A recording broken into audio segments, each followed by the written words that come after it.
Shalom, peace and blessings. Welcome to the Fourth Angels Learning Center. I am Jadiel. And today we just got a request.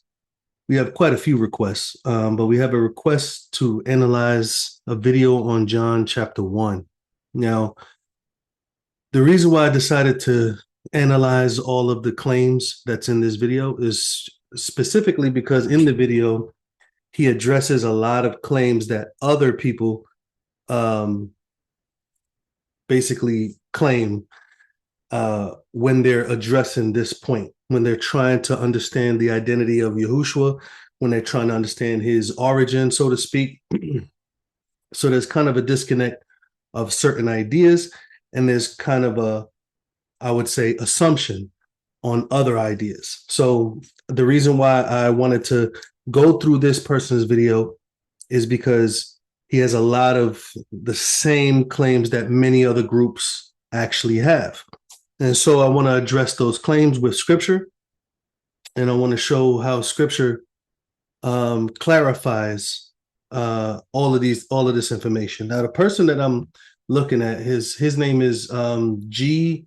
Stevens Simons. G. Stevens Simons. He has a ministry called Triumph in Truth, and he's a messianic, kind of messianic Hebrew roots perspective.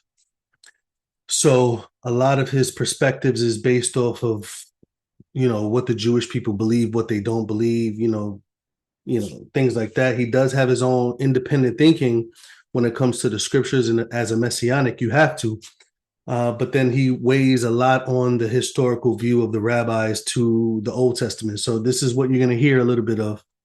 Now, I definitely respect this man because he's been consistently teaching specifically that the Torah is valid for all believers, and that it should be, I would say, observed, kept, guarded to all believers. So I definitely respect this approach. He is also the brother of Joel Osteen's wife. He is Joel Osteen's brother-in-law. His wife, Joel Osteen's wife, is his sister. So it's just interesting to know that he was involved in that kind of circle, that he still is involved in that circle because that's his family. And I remember seeing a video of Joel Osteen teaching that pork was bad. So it's interesting how, I didn't find out he was his brother-in-law until way after. But when I saw that video, I was just like, hopefully somebody is in his circle kind of letting him know what the Torah speaks about certain ideas. So that was pretty interesting to know. So he's a consistent person. He looks honest, very genuine. So I don't want to make any claims on his personality in regards to this video, but I do want to address some of the assumptions and ideas that he's putting forward about John 1, and I want to kind of dissect this. So we're going to be going through his video. His video is about 34 minutes long. And, so with me stopping it, hopefully I'm going to try to be quick with my explanations. I'm going to wait till he gets to certain points and certain verses to stop and prove the point. So that way you guys can gather your notes. Whatever he says, I would request that whatever he says, whatever verse he uses, and in the manner that he uses it, please note that. And whatever contrary idea that I propose, please note that as well and investigate those two ideas. All right. Like I said, I don't have anything against this person, except for I disagree with his perception on this. So let's look at his video, and we're going to get right into it. All right.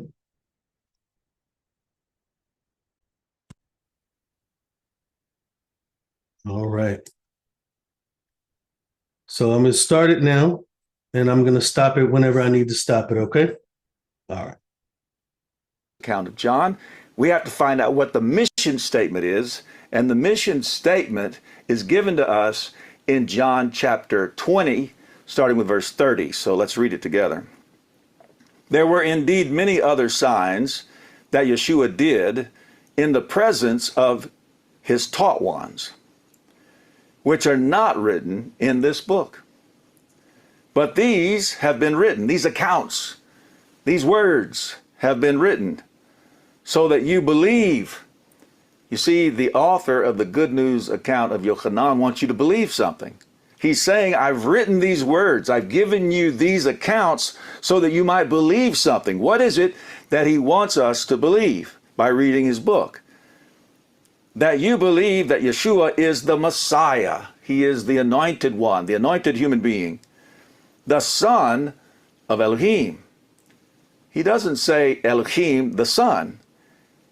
He says, I want you to believe that Yeshua is the anointed one, the anointed human being, and that he is the Son of Elohim.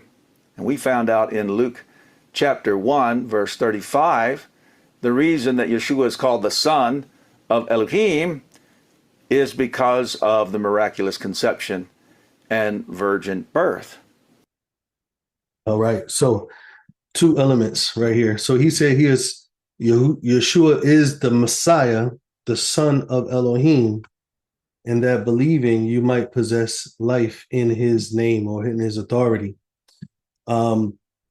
He is the anointed one, the one that's anointed by the Father. And there's going to be a reason why he's pointing out John 20, specifically why he's pointing out that he is the Messiah, the Son of Elohim. But then he concludes and makes a jump and talks about the miraculous conception. And that idea is very deceptive because the miraculous conception or the immaculate conception is a doctrine that's tied around not Messiah, but around Mary. So I just want to show you that. Now, he didn't say immaculate conception. He said miraculous conception. And I want to go to that as well. And I'm trying to hurry up because I don't want to spend too much time taking away. Okay, here we go. So here's the miraculous conception or immaculation. It says here that the Immaculate Conception is a Roman Catholic dogma that states that Mary, the mother of Yahushua, was conceived without original sin. It's also celebrated in December 8th, the solemnity of the Immaculate Conception. It is a doctrine that Mary was conceived without sin.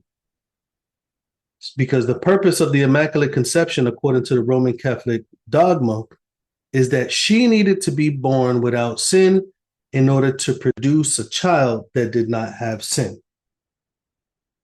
So that's one of the very huge issues with this. Now, he also said that according to Luke chapter 1, he's called the Son because of the miraculous conception. So let's go check that verse out because I want to make sure that we're not just assuming what certain things mean, but that we can actually see it in the scripture.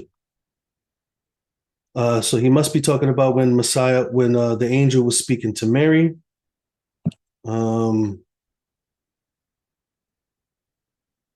Okay, so she asked the angel, "How shall this be, seeing that I never had intercourse with a man?"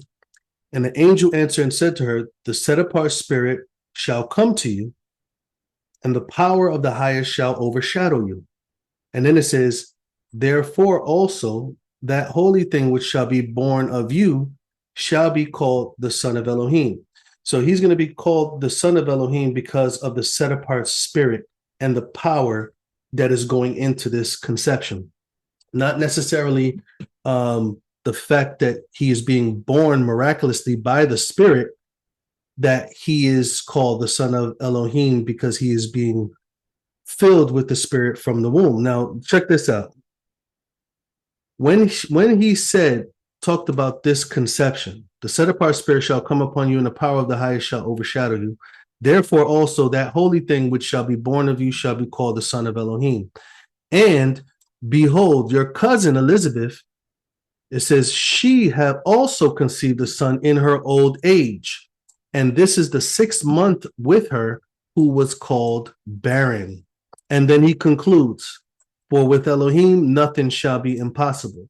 So he correlates the barren cousin, Elizabeth, conceiving a child, with her never being with a man, conceiving a child also. He's putting these two ideas together to basically encourage her that Yah is able to actually perform this miracle. He's saying Elizabeth also, right? Elizabeth also, who was barren, with Elohim, nothing shall be impossible. I want to take a second to show how Elizabeth conceived.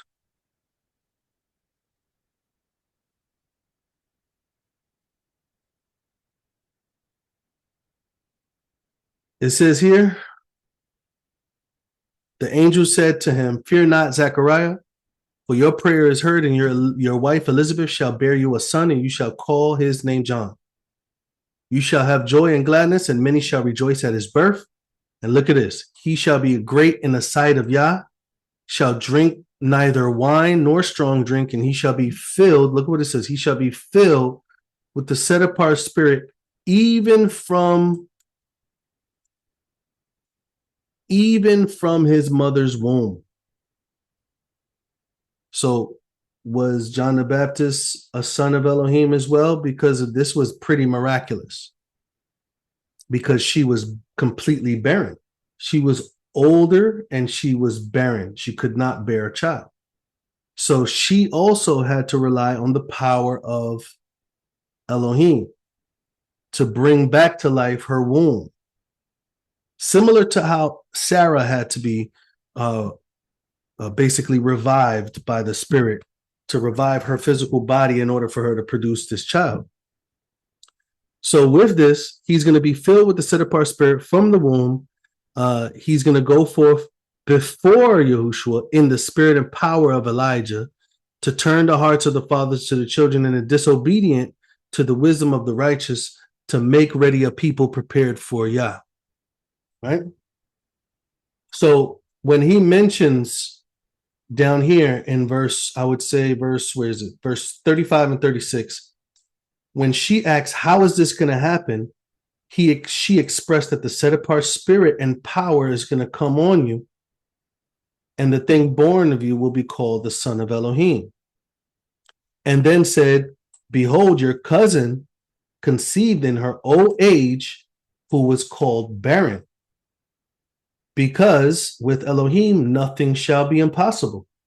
So the idea of the miraculous conception being some type of identifying factor of him being the son of Elohim is not what it's saying, because he brought together the idea that she would conceive and Elizabeth would conceive, but she made known that the one being born of Mary is called the son of Elohim. And we're going to talk about where this title son of Elohim or identity comes from.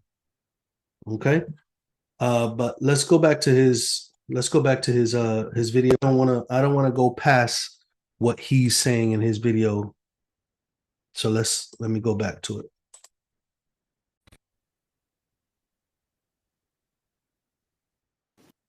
Let me read the statement again. That you believe that Yeshua is the Messiah, the Son of Elohim, and that believing you might possess life in his name. And so it's very important for you to possess life that you believe that Yeshua is the Messiah, the anointed one, and that he is the Son of Elohim.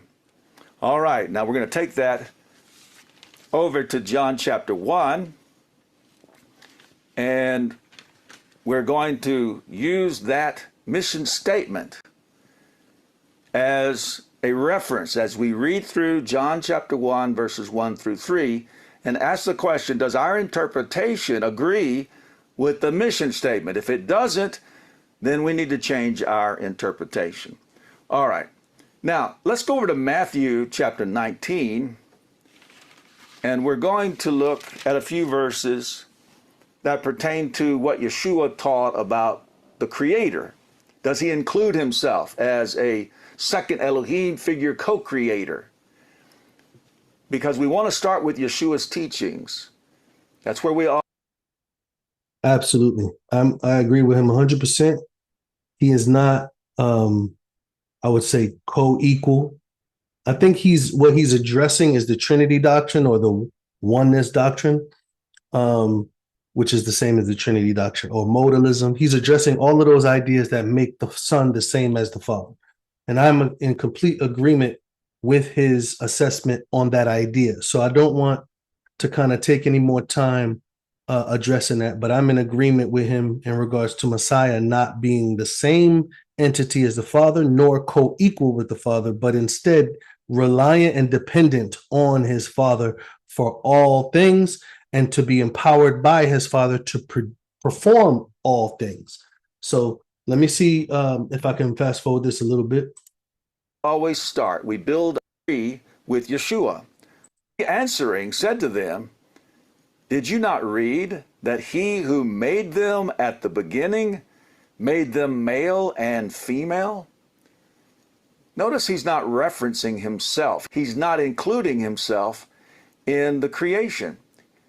He says, did you not read? When you read the Genesis account, did you not understand that he who made them, speaking of the Father, at the beginning made them male and female? And so he's emphasizing on this point.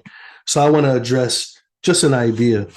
Anything that the prophets or anybody does in the authority and power of yahuah, they, especially if they're meek and humble, they're not going to take credit for the things that Yah does through them, because they know that they wouldn't be able to perform those things unless Yah was doing it through them. So they wouldn't take any, I would say, attention away from the Father. Even when Messiah came to this earth, he kept on pointing people to the Father.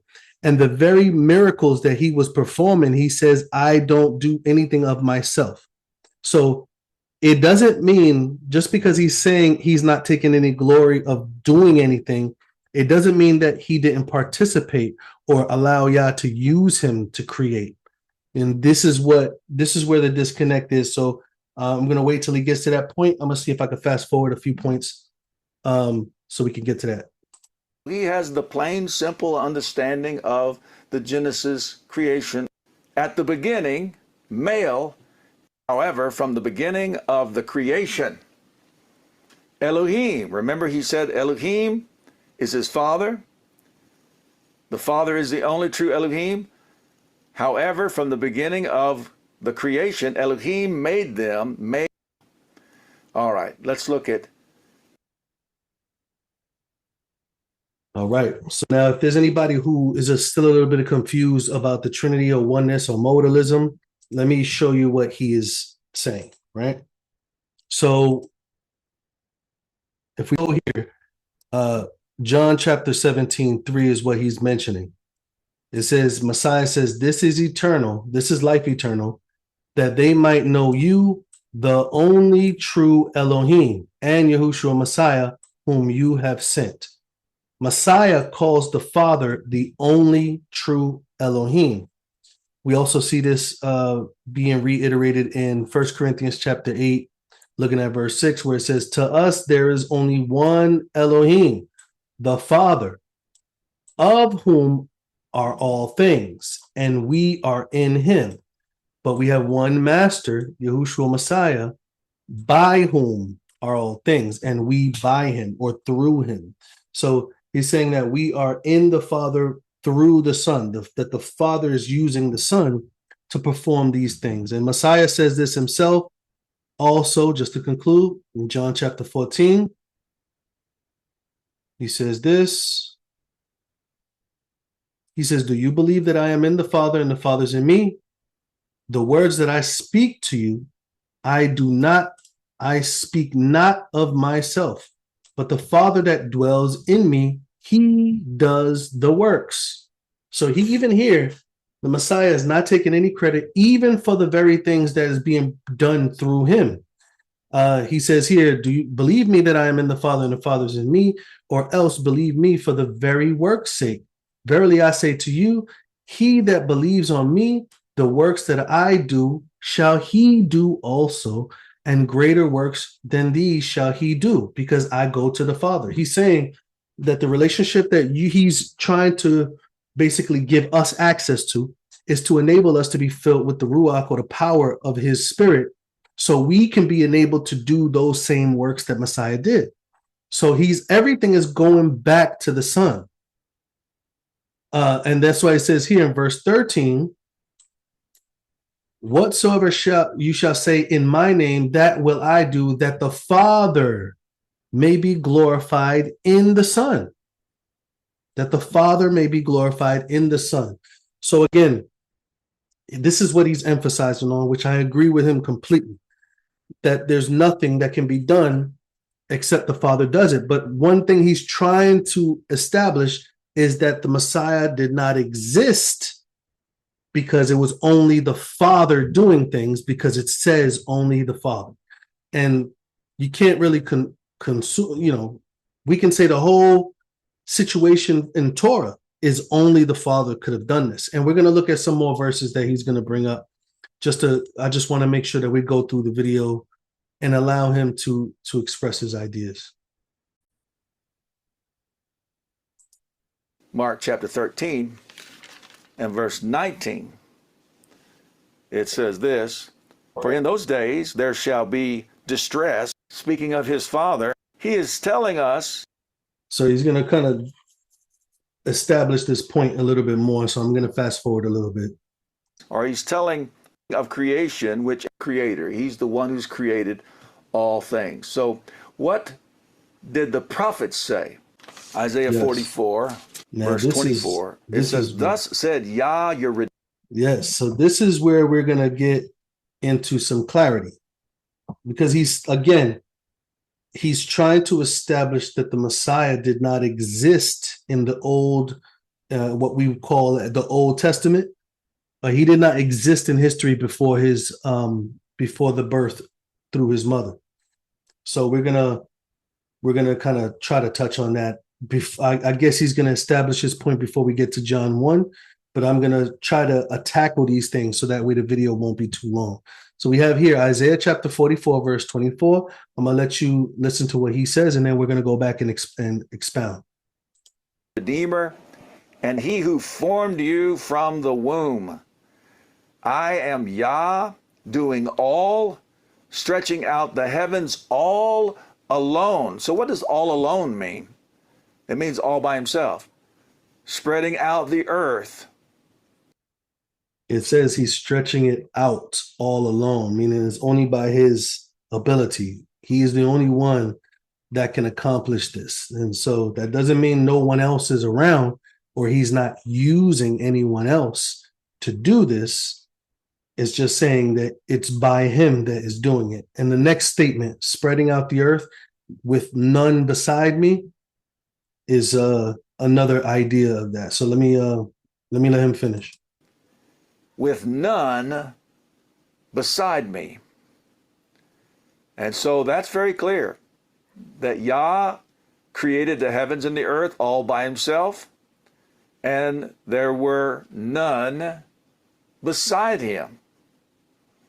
We don't want to make liars out of the prophets. Okay. Let me see if he's going to go into that a little bit more. 2 Kings chapter 19, verse 15.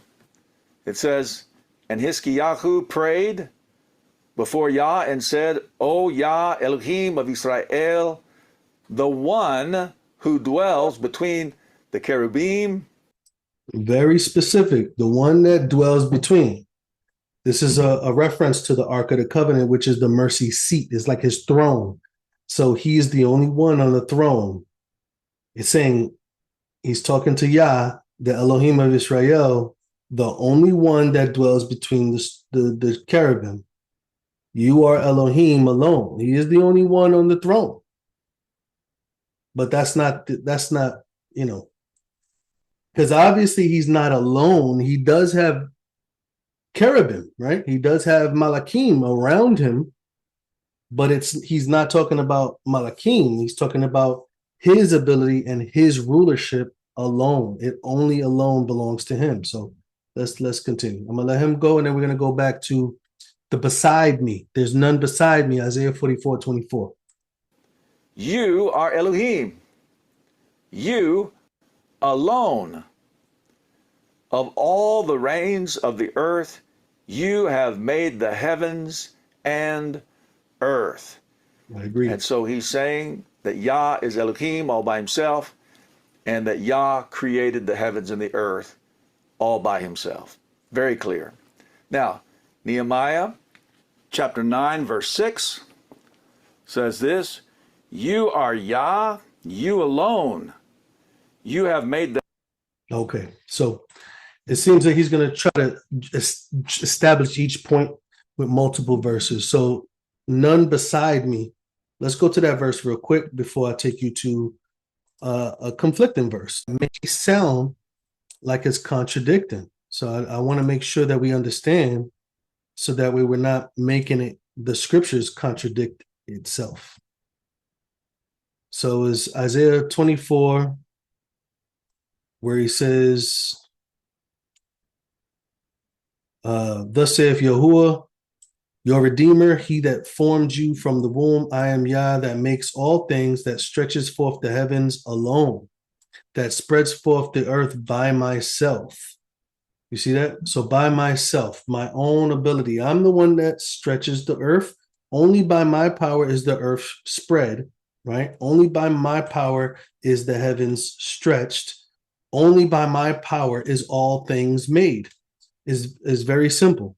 But it's only by his power anything happens, especially anything good. It's only by his power that we look at what it says here. He that formed you from the womb. Now, does your mother and father have anything to do with you being formed from the womb? Of course they do. Do they get the glory of the fact that it's actually able to occur? Of course not. They didn't create themselves, nor did they create their own bodily functions. See, he formed you from the womb. He is the one responsible to how the womb functions, the conception, the development of a baby, the development of a child. So we have to see this man itself is saying, I formed you from the womb. We're not going to discount that he used a mother and a father, especially for human beings. You see, he may not have used the father for the Messiah, but he definitely used a mother and conceived in an egg and conception and birth. He still utilized someone, but it was through the power of the Ruach, right? So this is what he's saying. I'm the one that formed you from the womb. I am Yahuah that makes all things, that stretch out the heavens alone, that spread forth the earth by myself. He is the only one that can give this power and ability to even occur. He's the one that puts nature into its course. So yes, he is the one that gets glory all by himself, because nothing would be able to function without him, even though other things function to produce what he put in order. He is the one that gets the glory for that even existing. This is what he's saying here. Okay, now when it says that he was abroad the earth by myself, Brother Simon says that it means that he was alone, like isolated physically, like there was nothing and no one around him at all. And so I want to take you to a verse real quick before we move forward. It talks about creation in Proverbs chapter 8. It talks about the creation of the depths, the waters, the mountains. But let me go specifically, before we look at this, the context here, I just want to show you one particular verse, and then we're going to go back to him, right?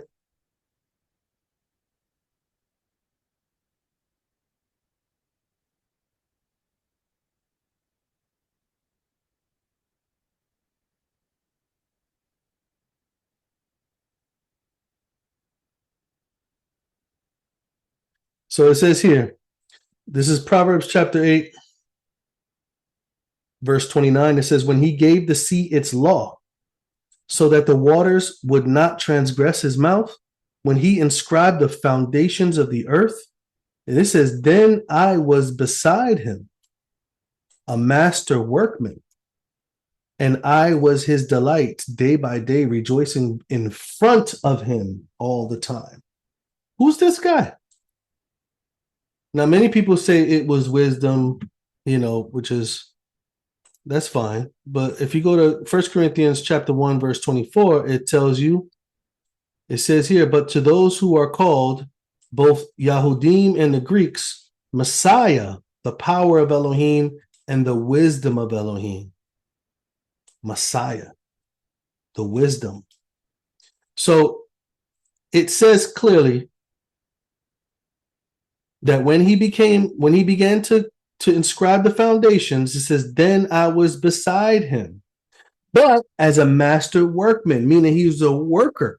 He was a craftsman. He was somebody that did what, like a person would create the blueprint, and he was the one that would execute the plans of the foreman, right? He's talking in carpenter language. The worker is going to execute the plans of the architect, of the person that's actually formulating the plan and how he wants things to be, how he wants things to look. And when he was about to inscribe and put everything in order, someone was beside him. And that one was the workman. Now, it doesn't get you don't go to a building and then see every single construction worker's name on the building. You see the owner, the designer. That's who you see. When you wear these designer clothes, you don't see all the people that's sewing it together and all these things. You don't see that. You don't see their names on the clothing. You see the designer that's on the clothing. The designer gets the glory, because without the designer, the design would not even be created. There would be no ability to create an idea that doesn't exist. It's only because there's a designer that these workers or craftsmen can actually put the design together. And it cannot happen without him, right? So this is kind of the same idea as of the Messiah. But we're going to go back to Proverbs 8, but I just want to show you the contradictions, right? Now, it's not a contradiction because we saw what Isaiah 44 says, and we see what Isaiah 8 says. It says he was beside him. So don't get confused with the beside him part. And we're going to look at that a little bit more. I hope he brings it out. So I'm going to fast forward through this point because I completely agree. The Father gets all the glory in regards to creation.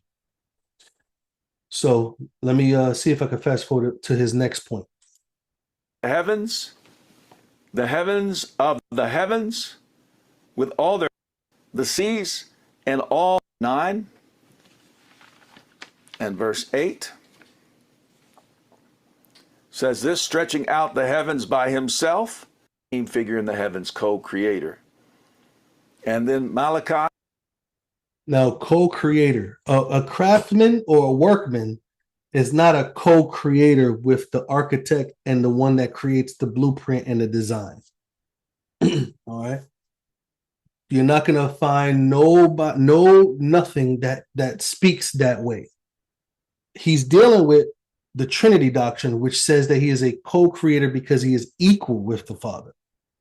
Now, what we're looking at in Proverbs 8 is that one is the designer and one executes the design according to the will of the designer.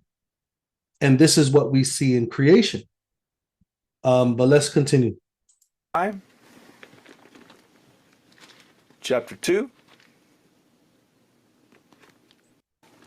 Malachi chapter 2 verse 10 says, have we not all one Father? Did not one El create us? So we hear this theme, this reoccurring theme, that Yah is Elohim all by himself, that he created all things, that he didn't have another. I also want to bring up this point real quick.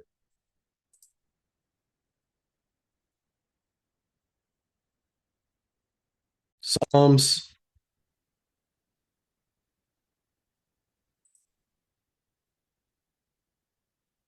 82, verse 6.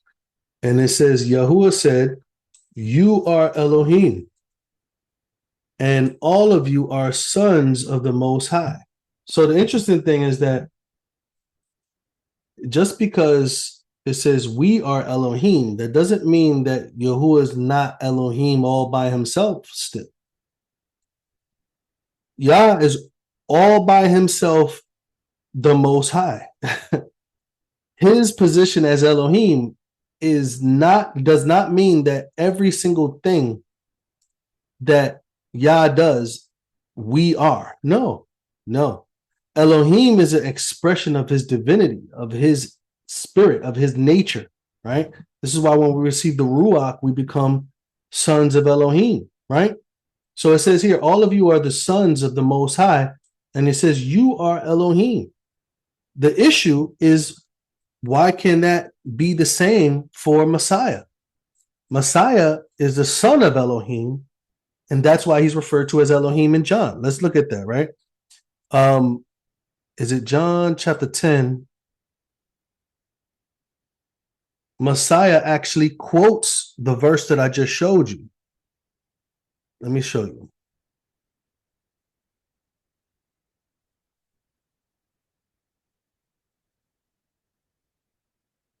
Right. Look at what he says. The Yahudim, or the Jews, answered him, saying, we do not stone you for a good work, but for blasphemy, because you, being a man, make yourself Elohim. Yahushua said, is it not written in your own Torah, I said you are Elohim? So look at what Messiah is doing. He's bringing this idea back to them. Just because Yah says they are Elohim, or all of his children are Elohim, his children, the ones that are children of the Most High, doesn't mean that Yah is not Elohim all by himself, because that would contradict the whole thing. If he called them Elohim, to whom the word of Elohim came, it is impossible for the scripture to be broken, meaning he called them Elohim. So why do you say whom the Father set apart and sent into the world, that you are blaspheming because I said I am the son of Elohim? You see, so we can see clearly that being the son of Elohim means that you had to possess his Ruach, and possessing his Ruach is what enables you to bear the nature of Elohim. So when it says that Yah is Elohim all by himself, he's talking about his position, him as I would say, the Elohim of Elohim, the King of Kings, the one that's over all the ones that he's setting up. So if he's the one stretching out the heavens, no, we're not stretching out the heavens. Even though he calls us Elohim, we're not stretching out the heavens. We're not forming people in the womb. We're not, what else did it say in Isaiah 44? We're not laying the foundations of the earth. We're not doing those things. He is doing those things alone. And without him, these things could not happen. How about the teaching of the truth? We can't even grasp truth unless he gives us understanding. When we pursue wisdom and he gives us understanding, it's not even possible without his spirit. So let me show you one more verse before we go back to him, because we have to give all the glory to Yah. We have to go all the glory to Yah through his son. He is utilizing his son to perform all these things. And it doesn't mean that Yah doesn't honor us for participating in what his will is. This is the blessing. This is the beauty of how Yah wants to be with his children. He enables you, and then he blesses you for allowing him to enable you. Look what it says. It says, to be carnally minded is death, but to be spiritually minded is life and peace, because the carnal mind is enmity against Elohim, because it is not subject to the law of Elohim. And then this statement here, neither indeed can be. It cannot. Your carnal mind cannot engage in heavenly things such as the law of Elohim or anything involving Elohim. You have to be in the Ruach. You have to have his Ruach. You have to live and walk after the Spirit in order for the righteousness of the law to be fulfilled in you. So it's very clear. Nothing can occur without Yah. Beside him, nothing can happen. We can't be righteous without him. Righteousness in us does not exist without him. So that doesn't mean that we're not involved in obeying, that we're not involved in humbling ourselves. It just simply means that it cannot occur without him. Period. Nothing can. So of course he gets all the glory in Isaiah 44, but I want to let's let him finish and move forward. Beside him, no co-creators. We see that again and again from the prophets. And we want to take this understanding into John chapter 1, starting with verse 1. We don't want to make liars out of the prophets. We want all of the Bible to agree. All right, so now we'll go over to John chapter 1, beginning with verse 1. It says, in the beginning.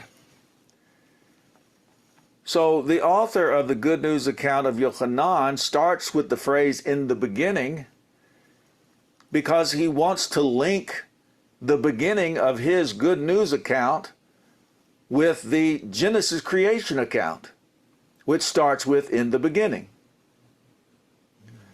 That's very clear, easily. It is very clear that he wants to link the beginning of the gospel to the beginning of Genesis when it's saying in the beginning was the word. He's not even talking about creation until verse 2. He's talking about the word. So I'm gonna express what beginning this is after I'm gonna let him express himself. Understood. So you're not going to have the beginning of the Good News account of Yochanan saying something contrary to the creation account of Genesis 1:1 and following. That would cause war in your Bible. If your interpretation of John 1:1 says something completely different than what's in the creation account, or than what Yeshua said, or John 1:1 with. In the beginning is a link to the Genesis creation account. In the beginning was the Word. Now your English translation may have a capital W for word, and that is the translators wanting to editorialize, wanting to make you think something. They're promoting their own personal religious bias, so they capitalize that W so that you think that that's talking about Yeshua. But in the Greek, it says in the beginning was the Logos. The word Logos does not mean son. It does not mean Messiah. It doesn't mean Yeshua. Logos has a definition, a plain definition. In general, it means word or words, spoken words. It can mean a conversation. It can mean a matter. It can mean a plan. To flesh it out, you could say it's the outward articulation in words of an inward plan, thought, purpose. Well, see, you notice he's not using the scripture at this point. So, because it has to fit the idea that he's trying to express, and it cannot by itself. Just leaving it by itself cannot. Let me see if I could fast forward this a little bit. Reasoning. You could say in his mind. What he's trying to express is that it's saying that his thoughts, listen to this, guys. He's saying that his thoughts, that Yah's thoughts was in the beginning with him. His plans was in the beginning. In the beginning was the plan of Yah, and the plan was with Yah, and the plan was Yah. This is what he's going to conclude, right? So I'm going to let him conclude it. I've heard somebody else say it, but I'm not sure if he's going to say it, but I'm just telling you ahead of time, maybe this, I didn't see the whole thing. So Let's see what he says. And he's about to articulate it. What's inside is about to come outside. He's about to speak forth his powerful, creative logos, his powerful, creative words. When he speaks his word, then things come into existence. And that's in complete agreement with the Genesis creation account in Genesis 1. The logos is the plan spoken. And when the So in the beginning was the plan spoken, and the plan spoken was with Elohim, and the plan spoken was Elohim. Listen to, and I know sometimes when you get into a certain place, it's hard to humble yourself when you're by yourself, you know. And so I could kind of see him, he's taken a pretty long while trying to express this idea, because I think that in his mind it's not really connecting, but he's trying to make it connect. So let me let him try. plan is spoken by Yah, then the plan materializes. Now let's go over to Genesis real quick and look and see if we can find the logos. The heavens and the earth. Who created the heavens and the earth? Elohim. Yeshua said Elohim is his father. His father is the only true Elohim.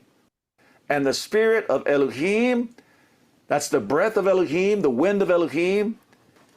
Elohim is spirit. Elohim is the spirit. It's not a third person. And the spirit of Elohim was moving on the face of the waters. And Elohim said, there's your logos. So he's linking John 1:1 to Genesis. And I'm going to show you John 1:1 does not link to Genesis. It links to Proverbs 8. John chapter 1 verse 2 links to Genesis, and I'm going to show you how. I'm going to see if I can let him finish without fast forwarding, because I definitely want you guys to hear all of it. If you want to go and check it out so you can compare it, you can, but I'm gonna try to let him finish so that way I won't make this video too long. Elohim is speaking forth his plan, his purpose, his thought, his reasoning, his logic. And Elohim said, let light come to be, and light came to be. And Elohim saw the light, that it was good. And Elohim separated the light from the darkness. Look at verse 6. It says, and Elohim said, there's the logos, let an expanse come to be. Over to Yochanan. Now he read from Genesis 1:1 all the way to verse 27, just emphasizing the same thing that it said Elohim said. All right. So now he's going back to John 1:1. Now let's hear him kind of correlate it back to John 1:1. Chapter 1, verse 1. Was the logos in the creation account in Genesis? Of course. In the beginning was the logos. See, saying logos is not explaining what logos is. Who cares that the word is logos? Because I'm going to show that even the very word logos is a name, but I'm gonna let him finish. Was the plan, was the purpose of Yah, articulated in words, spoken forth to create. And so that's a very true statement that we could verify in Genesis chapter 1, verses 1 through 31. In the beginning was the logos. And the logos was with Elohim. Okay. Now, that's a very Hebraic way of saying that Elohim had his faculties, that Elohim had his attributes with him, that he had everything.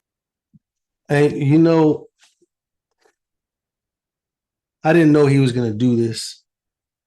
What I don't like is when things don't make sense, we blame another country, right? Logos, the way he's using logos don't make sense. So we keep on saying logos because it's the Greek word, right? So we keep saying logos over and over again to I'm not sure. It's not simplified. It's not explaining anything. It's not even defined, right? Because I'm just saying the Greek word, logos. But now he's saying that, and the word was with Elohim means that it's talking about Yahuwah's attributes being with him, like his own attributes, like his own voice and his own ideas and his own plans being with him. And he's saying this is a Hebraic way of talking. You blame the Hebrew way of speaking? No, no. I would say anybody who's going to utilize the Hebraic way, if you cannot reveal it in scripture, don't talk about as if we know the ancient Hebrews culture and way of talking. Mm-mm. We have Hebrew scriptures. We should be able to see the Hebraic way of talking in scripture. And then it's pretty simple, especially since Messiah says that it's revealed to babes. If it's revealed to babes, a baby Hebrew is not going to understand mysterious ideas such as this.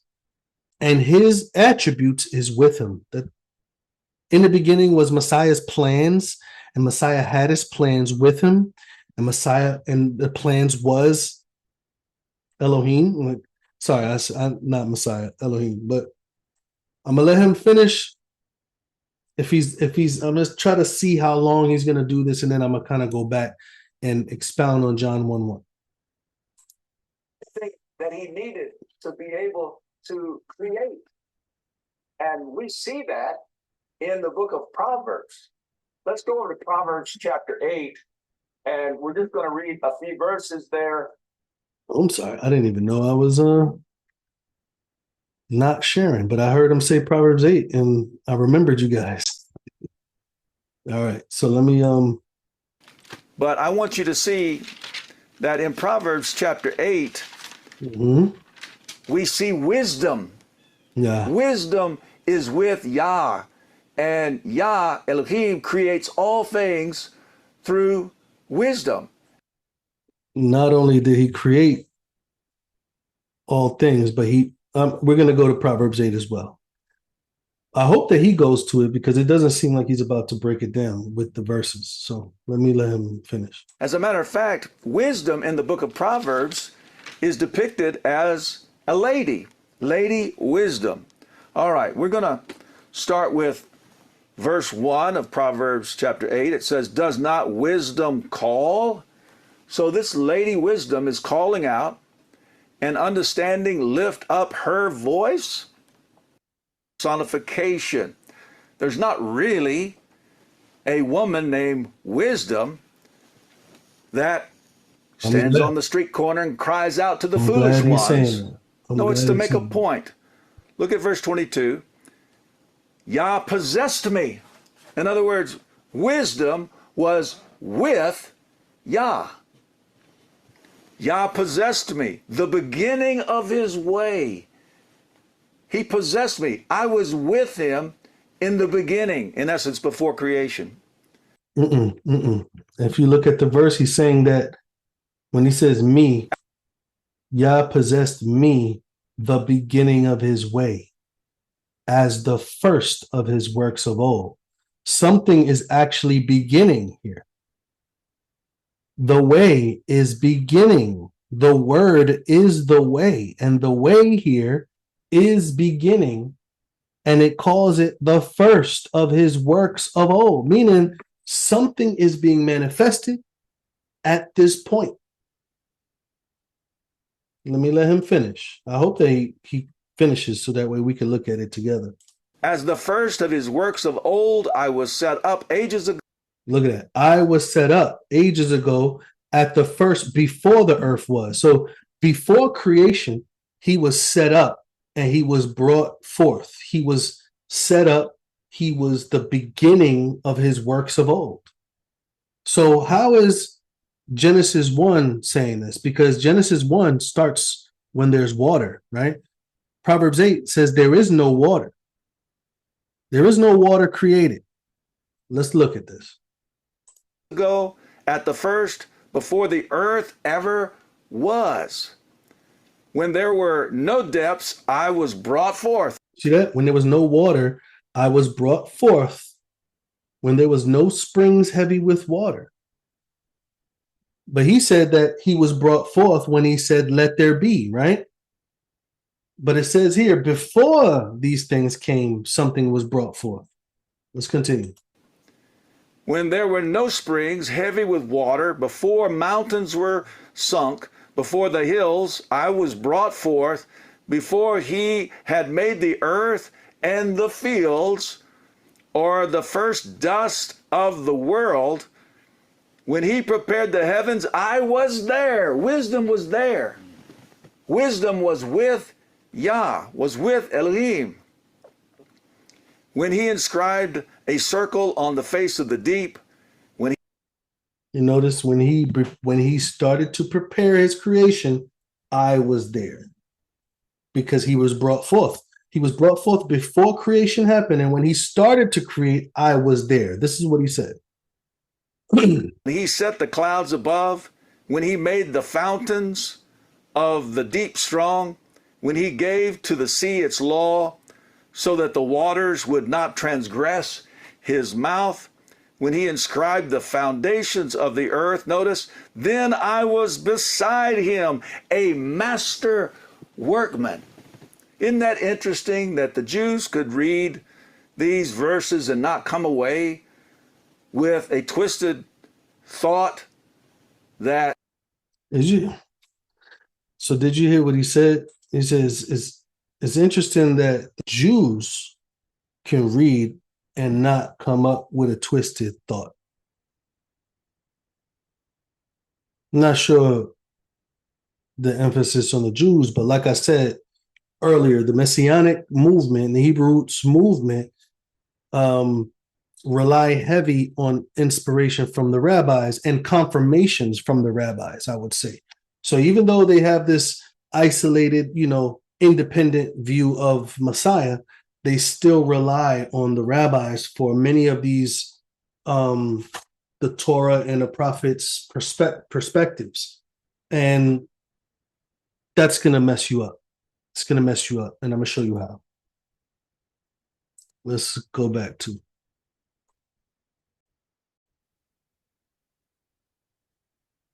There was a second Elohim figure, co-creator in the heavens along with Yah. No, they believed the Shema. Hear, O Israel, Yah, our Elohim, Yah is one. Mm-hmm. Blessed are they who Logos was with Elohim. And the Logos was Elohim. You can't separate Elohim from his words. I could look at you and I could make some sort of a judgment about your features, how tall you are, what color hair you have, what color eyes you have. But really, that's all I can know of you until you speak and I hear your words. Your words are self-describing. I'm able to understand who you are by hearing your words. I can't separate you from your words. Your words are you. It's a self-expression. And the word of Yah, in essence, is Yah. He's expressing himself. And so what is it saying? In the beginning Elohim was the plan. So again, Elohim, not Yah. So in the Greek, this word here, Elohim, is actually definitive. So it says the Elohim, right? And then this Elohim here is descriptive. It's not the same as this one, right? So in the beginning was the word, and the word was with the Elohim, or the one and only Elohim. And the word was Elohim, describing the nature or the essence of the word. Definitely separating it. Then I don't think there's any conversation, even in Hebrew, that people say my words was with me. Nobody is my words, and in the beginning was my words, and my words was with me, and my words was me. Nobody talks like this. Is a descriptive. He's trying to tell you Simple. And I'm going to show you. I'm trying to remember all the points so we could go back to it. Of Yah. He had his plan, his thoughts, his reasonings, his plan about to be articulated. All right. Let's go to He was in the beginning with Elohim. That's what your English Bible says. But the word that's translated he can just as appropriately be translated it. So now he's going to change what it says. And I'm going to show you why John said he, because he's talking about a person from verse 1 all the way down. So English translations. In the beginning with Elohim. So now listen to his simple, clear perspective. In the beginning was the Logos, his plan, and the plan was with him, and the plan was him. It was in the beginning with him. Why is he saying it twice? Why is he saying that his plan was with him in the beginning 2 times in 2 different verses? Let's continue. I had his plan. Yah had his thoughts. He had his thoughts. He had his reasonings. His thoughts was, and in the beginning, and his thoughts and his reasonings was in the beginning with him. That is not a Hebrew thing. That is not a thing. That is not a Hebrew thing. That's not a Greek thing. That's not an English thing. That's not a language thing. And his plan was with him in the beginning. It was in the beginning with Elohim. It's talking about Yeshua. But all came to be through it to make you think it's talking about Yeshua. So all came to be through it, and without him, he didn't change this. Not even one came to be that came to be. So he's going to switch to him being Yah. So all came through it, his plan and wisdom, and without Yah, not even, right. We're going to. But all came to be through it is in complete agreement with the Genesis account. Didn't we read on down through the end? Was there an Elohim of Yochanan? Our interpretation completely agrees. Let me see. So he's trying to harmonize Messiah not existing with the Genesis account. So we're going to look at that. I just want to see if there's any other points that he's going to try to make before he closes. To be apart from the Logos, apart from the spoken through it. And without it, not even one came to be that came to be. And so these are very important points. People will say, well, what about John chapter 1, verse 14? Well, let's just look at it briefly. Okay. Well, yeah, let me let him. It says, and the word of the Logos. Again, there are no capitalizations in Greek. So when they capitalize the word word, it's because they want you to think something. They're promoting their own personal religious bias. Okay, so again, he's trying to indicate that the word in John is not talking about like an entity or a being. So, all right. Again, like I said, he's very consistent, very genuine in his breakdowns. But the only idea, I know he's going against the Trinity and the modalism, and I'm with him against those ideas. The only idea that we kind of separate on is pre-existence. And so we're going to go right into it. I want to first show clearly why you cannot correlate Genesis with Proverbs 8. So look at what it says here. In the beginning, Elohim created heaven and earth. And then it skips. It says here, the earth was without form and void. Darkness was upon the face of the deep, it says. What is the deep? Is water. It says, the face of the deep, and the spirit of Elohim moved upon the face of the waters.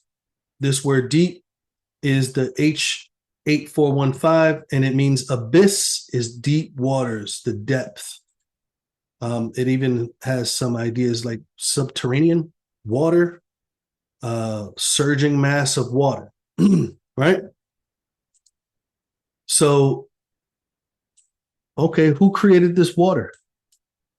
Who created this deep, this abyss? It's the Hebrew word for abyss, right? The Greek word comes from abusos.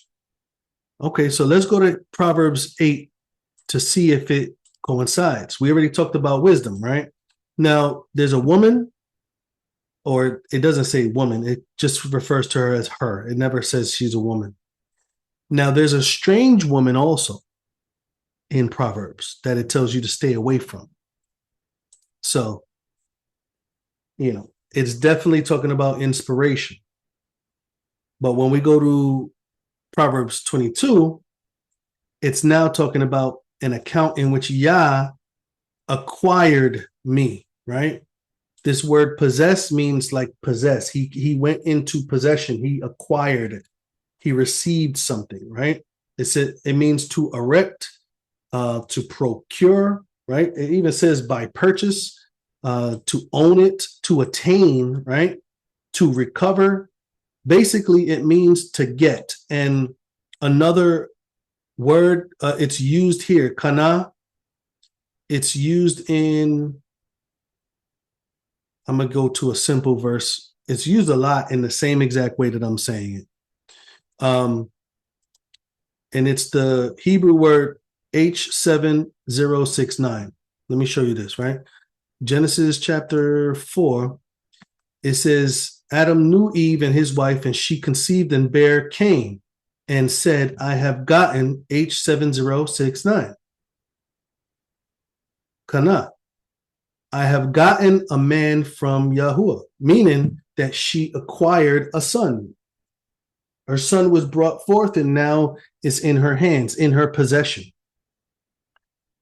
So this is what it's saying in Proverbs 8. Yahuah have acquired or received me. Is he talking about the logos? He received his plan? No, Yah does not have a eureka moment, right? He doesn't have an aha moment, like, oh, I didn't know this before, now I know it.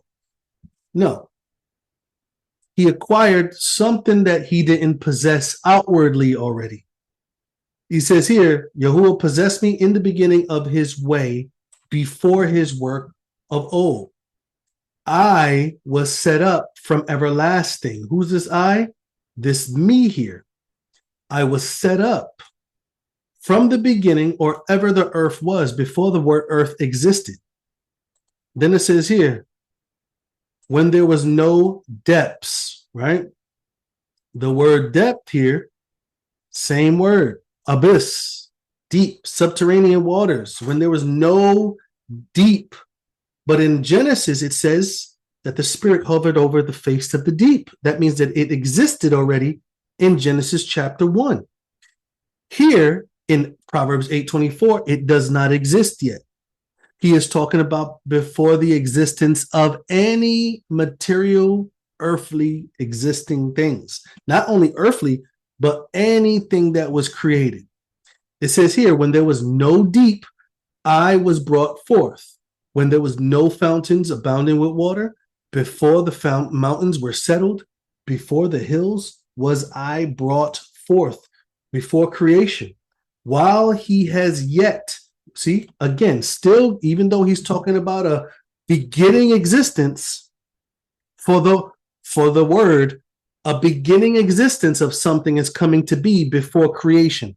So he's saying before the Most High had not made the earth, nor the fields, nor the highest part of the dust of the world, when the Most High prepared the heavens, I was there. When he set a compass upon the face of the depth, when he established the clouds above, when he strengthened the fountains of the deep, that's Genesis 1, verse 2. When he gave to the sea his decree that the water should not pass his commandment, and when he appointed the foundations of the earth, then I was by him, and let me get a better translation for verse 30 of Proverbs. Then I was beside him, a master workman, and I was his delight day by day, rejoicing in front of him all the time. So this is creation, right? I want to talk about this. Clouds, right? Foundations, fountains of the deep, the water, the foundations of the earth. Let me show you a verse in Proverbs that give a little bit more description to this wisdom, right? Proverbs chapter 30, verse 4 talks about who hath ascended into heaven or descended, who gathered the wind in his fists, right? Bound the waters, right? He's talking about creation. Follow me, guys. Bound the waters in a garment, established the ends of the earth, right? Who did this? What is his name? What is his son's name? What is his son's name?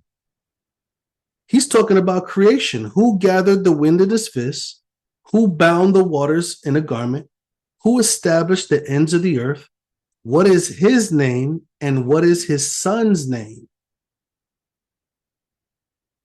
Clearly, he is saying in Proverbs 30, verse 4, that Yah was with his son when they were gathering the wind in his fist, bounding the waters in a garment, and establishing the end of the earth, that his son was there with him. Let's look at a few more verses. Psalms 2. It says here, serve Yah with fear and rejoice with trembling.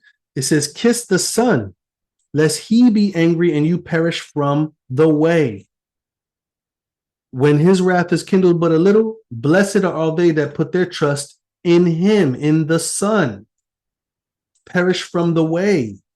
Where does this come from? Well, let's go back to Proverbs 8, verse 22. And what does it say here? Using a TS 2009, Yah possessed me, the beginning of his way.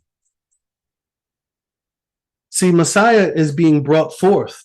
This is why he is the Son, the only begotten Son, because he's not being brought forth by just simply the miracle and the power of the Ruach. He's being brought forth out from Yah before creation starts. He is the first of his works of old. He is begotten. He is not created from any created material. He is begotten from the Father.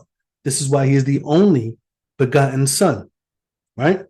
Now, I don't want to go too long in this, and this is why he has, according to Philippians chapter 2, this is why he has, where does it say?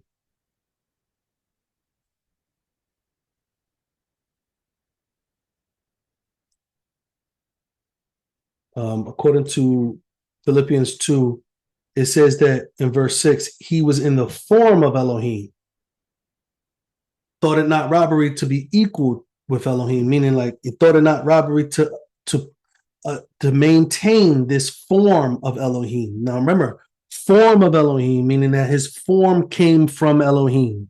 It's just like saying the form of a man. Look what it says here. He took upon him the form of a servant, and he was made in the likeness of men. So he was in a likeness of Elohim before, because he was his son. And his son was with him in creation, according to Proverbs 40. Now, so let's look at John, right? I want to clarify John because I don't want John to be just misconstrued. We talked about the beginning of the word in Proverbs 8, how he was brought forth and had a beginning and the beginning of his way. And then everything began to be created, and he was beside him while he was creating as a workman. In the beginning was the Word. He's talking about the Word's beginning. In the beginning was the Word, and the Word was with Elohim, and the Word was Elohim. He was in a form of Elohim, so he was Elohim. The same Word was in the beginning with Elohim. What beginning? All things were made by him. So this is the beginning of the Word. This is the beginning of creation. So he was in the beginning with Yah, Elohim, and the Word was Elohim, the form of Elohim, and the same was in the beginning with Elohim. all things that were made by him, and without him was not anything made that was made. And then it says, in him was life, and the life was the light of men, right? In who? In Yah? John is not talking about Yah. Nobody has a conflict about who Yah is. The issue is who the Messiah is. This is what they're trying to conclude, that the Messiah is his son because he is the beginning. He is the word from the beginning, right? Now, it says here, the light shined in the darkness and the darkness did not comprehend it. There was a man that was sent from Elohim. His name was John, right? The same came for a witness, to bear witness of the light, that all men through him might believe. Let's go down. So it's talking about John the Baptist, of course. It says here, that was the true light, which gives light, which lights every man that comes into the world. He was in the world, and the world was made by him. You see that? Again, he was in the world, and the world was made by him. Is he talking about Yah? Because he, Brother Stevens clearly believes that Yahushua and Yah are two different entities, and Yahusha is just an anointed man that did not pre-exist.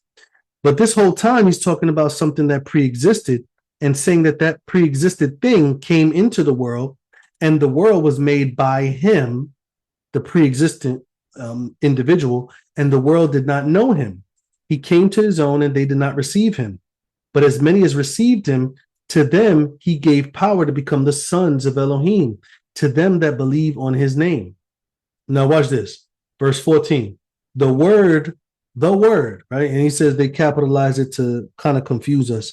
The word was made flesh and dwelt among us. Why did it have to be made flesh? Because according to Philippians 2, it was in the form of Elohim. And he stripped that form to take on the form of man. It didn't change his identity. He still was the word. So it says here, the word was made flesh and dwelt among us, and we beheld his glory. Look what it says, the glory of the only begotten of the Father, full of grace and truth. Now watch this. No man has seen Elohim at any time. The only begotten Son, which is in the bosom of the Father, he declared him. Now, I want to go back to John just to correlate, right? In the beginning, the Word was the Word. The Word came to be, according to Proverbs 8. The Word was with the Elohim, the only true Elohim, and the Word was Elohim by nature, the form of Elohim. The same Word was in the beginning of creation with Elohim, and all things that were made by him, and without him was not anything made that was made. So now he's talking about creation, these two verses. He's not talking about creation in this verse. So let me show you this other verse right here. John 17. It says here, I think everybody knows here. He says, now, Father, glorify thou me with your own self, with the glory which I had with you before the world was. You see that? That's the language that we see in Proverbs 8. That's the language that we see. He was the Son, according to Proverbs 30, verse 4, and he was there before the earth was in Proverbs chapter 8, verse 22 down. So he's saying, bring me back to that glorified place of your being your son, right? Now, the idea that the word was like his memory or whatever, this is a title that the being, Yahushua, the being, the son of Yah, the entity possessed. And if we go to Revelation 19, he still possesses this name as the word of Elohim. Look at verse 11. I saw heaven open. Behold, a white horse, and he that sat upon him was called the faithful and true. In righteousness he did judge and make war. His eyes was like a flame of fire, and on his head were many crowns. He had the name written that no man knew, but only he himself. He was clothed in adventure and dipped in blood, and his name, look what it says, his name is called the Word of Elohim. Is he still talking about what word is this? And we could say it with it. 3056 logos. His name is called the Logos of Elohim. The armies which were in heaven followed him upon white horses clothed with fine linen. This is his title now, the Word of Elohim. So the idea that he did not pre-exist because his Father has all the glory throughout Scripture of creating, even in the very verses of Proverbs 8 saying that he was brought forth as a craftsman, even in that chapter, it says when he began to prepare the heavens, when he started to create, then I was by him. What was he doing? He's not going to take credit from his Father. He didn't even take credit from his Father while he was on this earth. While Yah was using him to forgive and to cleanse and to heal and to cast out demons and to do miracles and to resurrect, he did not take any of that glory away from his Father. So why would we think that he would take it prior to his coming? That the scriptures would indicate, oh, well, Yah needed help, or Yah had help, or Yah doesn't need any help to do anything.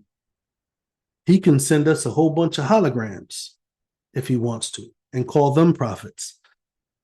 But instead, he calls us and utilizes us, and he begotten his son and utilized his son in the creation of all things and also in the redemption of all things. So it says that there's one Elohim and he has one son. Not one son, but he has one only begotten son because he was begotten in Proverbs 8 before anything was created. Remember, 1 Corinthians chapter 1, verse 24, it says that he is the power of Elohim and the wisdom of Elohim. That's the same Greek word, Sophia. It's the same Greek word in the Greek Septuagint in Proverbs 8 for wisdom is Sophia in the Greek, and it's the same word. Messiah is the power and the wisdom of Elohim. So I hope that you can see his existence, especially in Proverbs chapter 30, verse 4. So look at that. There's really no getting around it. The very words say, what's his name? What is his son's name? So I pray that this helps. If you guys desire, please subscribe, like, and if you can, share this video to Brother Simon, so that way a dialogue could start. Maybe if there's a live dialogue between me and him, it can be easier to kind of cover those ideas and those verses together. But clearly he is not understanding certain points, especially with John 1:1. There's a lot of jumping around to logos and attributes and Hebraic and all of this other stuff instead of just simply using the scripture.